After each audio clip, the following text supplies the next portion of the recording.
You are listening to the FEBIS podcast, and my name is Sylvia Amaral.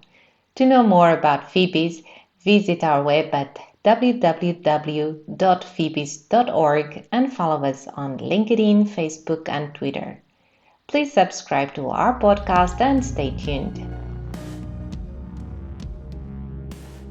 2025 has and is already showing as an important year with a lot of challenges and actions for the EU. Today, we will try to get a glimpse into the European Commission's priorities and forthcoming EU agenda with our two guests, Stephanie Verilac, FEBIS Regulatory Affairs Coordinator, and Emilia Aguirre, who recently joined FEBIS as legal counsel. So, Emilia and Stephanie, welcome and thank you for joining the FEBIS podcast. Thanks a lot for having us. It is a pleasure to be here. In previous episodes, we spoke about the EU elections mid of last year and the change in the European Commission, which took until end of 2024 to be fully operational. Now that the teams are in place, what would you say look like becoming the most important priorities for the EU in the coming months? Well, I would say that the major focus is obviously on preserving and promoting the EU competitiveness, and also to make sure that European businesses can thrive and survive in the current challenging geopolitical and economic context. So, indeed, the EU just released today its overarching competitiveness compass strategy, which is seen as a kind of way to rationalize the regulations and to also promote EU businesses and the internal market in the overall world. Well, Emilia, what is your view about the priorities of the EU? Do you also see competitiveness as the key element? Well, absolutely. Competitiveness is at the heart of what the EU is trying to achieve. So, right now, they are really focused on staying relevant globally, especially with challenges like fragmented markets. So, the main idea is to make it easier to invest and innovate across member states. Regarding the EU's priorities, I believe that competitiveness is indeed a key element. The EU Competitive Compass highlights the need to strengthen Europe's prosperity amid challenges like the COVID-19 pandemic and an energy crisis. It also stressed the urgency of addressing issues like the productivity gap with the US, innovation slowdown, and supply chain dependencies, all crucial to safeguarding Europe's future competitiveness and economic stability. So, by now, for years, Europe has been trying to move forward with what we call the Capital Markets Union or the CMU. The aim here was simple: create a more integrated, efficient financial system that would allow private investment to flow into key areas like energy transition, infrastructure, and innovation. But despite these ambitions, the truth is, we have not made as much progress as we should have. In this sense, the EU recognized the need to address key challenges and the cost of non Europe. By then, that means that the EU aims to strengthen its global position and drive sustainable economic growth by prioritizing market integration, fostering innovation through technology, and effectively channeling savings into strategic investments, making competitiveness the main strategy. Well, you mentioned the competitiveness compass, which is an horizontal action plan of the EU. Stephanie, what concrete actions or regulations that will have an impact on EU businesses or in all EU business does it entail? Well, first of all, I'll say you're right in saying that the competitiveness compass is a kind of horizontal to do or even a not to do list that the EU has planned to have as a landmark. And why I'm saying not to do is that it's looking at new regulations, but also at simplification. of a lot of existing regulations and trying to streamline them.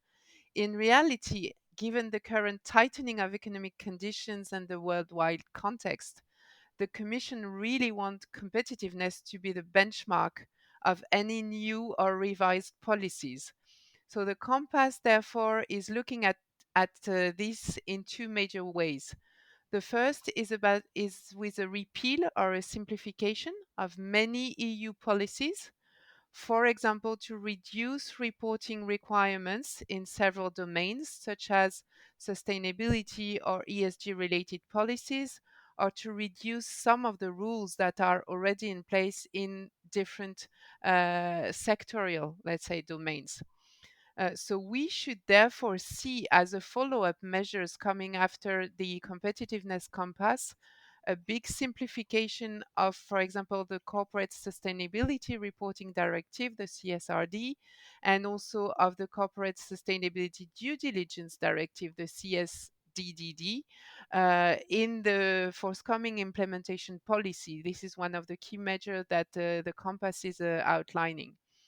Then the second focus to really benchmark competitiveness in every policy is to try and rationalize these policies and to do that with the prism of boosting the EU in several domains, such as, for example, the application of AI.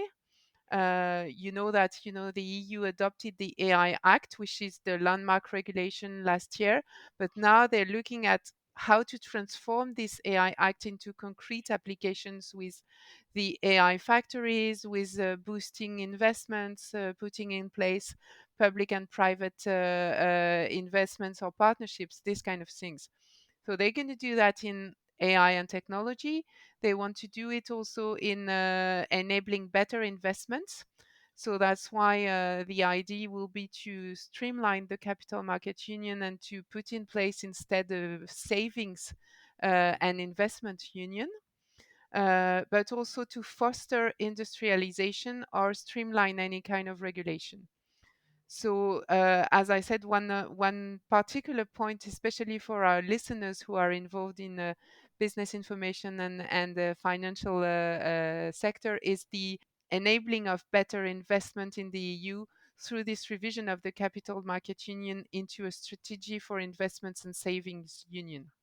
Well, you were mentioning these new investments and savings unions that the EU wants to put forward. This one is for you, Emilia. What can you tell us more about it? Well, the new Savings and Investments Union, it's all about making Europe's financial markets simpler and more connected. And that's where Mario Draghi's reports comes in. Just as a reference, Draghi, former president of the European Central Bank, continues to play a significant role in the European economic policy. In his last report, he makes a compelling suggestion. Instead of sticking with the current CMU or Capital Markets Union, we should consider and creating the Savings and Investments Union instead. This union would not only focus on integrating markets, but would put a strong emphasis on fostering private investments, something that Europe desperately needs. So, the key point is that Europe cannot rely solely in public investments to finance its future. So, what we need to unlock the potential of private investments on a much larger scale. It's all about making Europe a stronger, more innovative, and a bigger player in the global economy. They are even talking about creating a 28th member, a business friendly framework that skips the usual bureaucracy, a similar feature to Delaware in the US. I know, it's a bold idea, but it could really transform how investments work in Europe. The Savings and Investments Union represents a strategic evolution of the Capital Markets Union. The initiative itself focuses on harmonizing financial markets, enhancing market infrastructure, and simplifying regulatory barriers. However, achieving this vision would require overcoming significant challenges, including regulatory fragmentation, nationalistic policies, and governance inefficiencies. So, ultimately, the success of these initiatives rely and will depend only on the EU's ability to balance the ambition with the practical implementation.